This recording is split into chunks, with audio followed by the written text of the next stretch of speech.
Hello there, ladies and gentlemen. My name is gzduel. As you can tell, I'm very sick, so I apologize for the raspy voice and the occasional coughing. But I'm still here to bring you guys a duel. Sorry, I want to be, consistent even through my sick days. I want to still bring you guys content. So apparently, I'm playing against someone who is playing Mermails plus heroes. So I'll be expecting to see some absolute zeros popping out of nowhere, and I draw into an alright hand. It's all right because I wish I had Hanzo. Like, if you have Hanzo first turn, it would be awesome. And yes, I am playing Chaos Ninjas because Chaos Ninjas, I feel like, can make a comeback.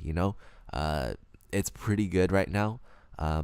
You have a lot of back row still, and it's pretty good because you can control what your opponent can summon, what your opponent can keep on the field, and because you have light monsters, you can go for Paladynamo.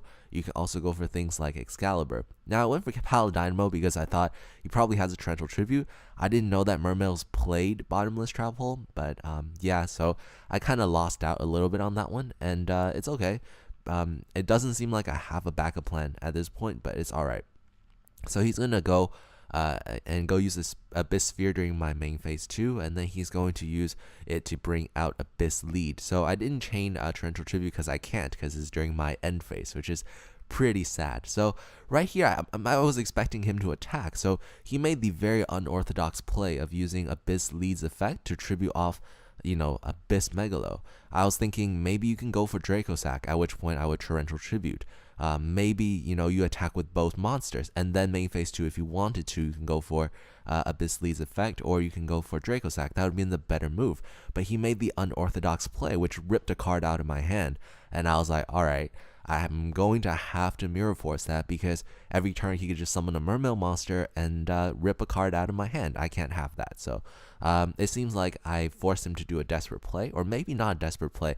Like, he summons out Bubbleman, and at first I was like, he probably has like Super Poly face down, because why would you summon out Bubbleman in attack position by itself? So I was thinking, okay, maybe I should play cautiously. I don't want to summon out my ninja, because it'll just probably get super polyed into a shining, and that would be a bad time for me. So he's just gonna keep poking me for 800 damage. Is okay, totally fine.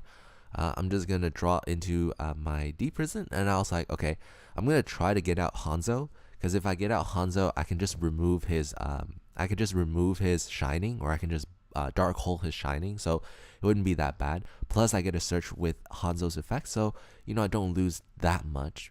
So I'm gonna do that. It doesn't seem like he has super poly at this point, so it's pretty good. So which made me question a lot, like, why did he go for like Bubbleman in attack position? Since he has 2 back row, I'm not gonna do what I did with Paladynamo. I'm going to actually play it safe and play Maystroke Symphony de Jin. I'm just going to attack, see if he has anything. If he has like Deep Prison, I'll be really sad, but it doesn't seem like he has anything, so that made me question a lot of his plays. So first, he made the unorthodox play of like tributing off Megalo to discard a card from my hand, and then he's using Bubbleman in attack position by himself without any support. So it made me think, I don't know if this player is a really good player, but maybe he has something, an ace in the hole that I don't know about. So of course, he's gonna use the Abyss Sphere during my main phase 2, and he's gonna summon out Abyss Spike. And I was like, okay, if your Abyss Spike uses Marksman, I'm going to have to use like Torrential Tribute. But it seems like he just discarded Tidal, so I was like, okay, you can discard Tidal. It shows me you have Tidal, and you have 1 extra card that I don't know, 2 extra cards now that you've drawn. He drew into probably a Miracle Fusion. Excuse me. And he's probably going to go for Absolute Zero, and he's going to use Tidal's effect to search for a Tidal into his hand. So I didn't Torrential at this point because I didn't feel like it was necessary. If he attacks with Absolute Zero, I'll just detach material. I want to be able to use the Torrential Tribute when he's going for something like 2 level 7 monsters, because when that happens, I can effectively stop like a Dracosac play. And I drew into a Mirror Force as well, which is really awesome, because with Mirror Force, I don't have to use the Torrential Tribute. I can save my Maystroke. Once Absolute Zero gets destroyed, I will have to detach material, but I can save Maystroke that way. So he's gonna use Tidal's effect, discarding the Gundy. So Gundy's effect will activate. He's gonna bring out the Abyss Lead. So at this point, I mean, any orthodox player would just attack, and then main phase 2 tribute off the Abyss Spike. So that's why I didn't activate Torrential Tribute. But again, he used Abyss Leads effect to rip a card out of my hand. So I was like, okay, you don't want to go for damage first. Still, it's just weird to me. So he's going to attack. I'm going to activate Mirror Force, and I'm going to just detach a material from Maestroke to save itself. So Maestroke is still on the field right now.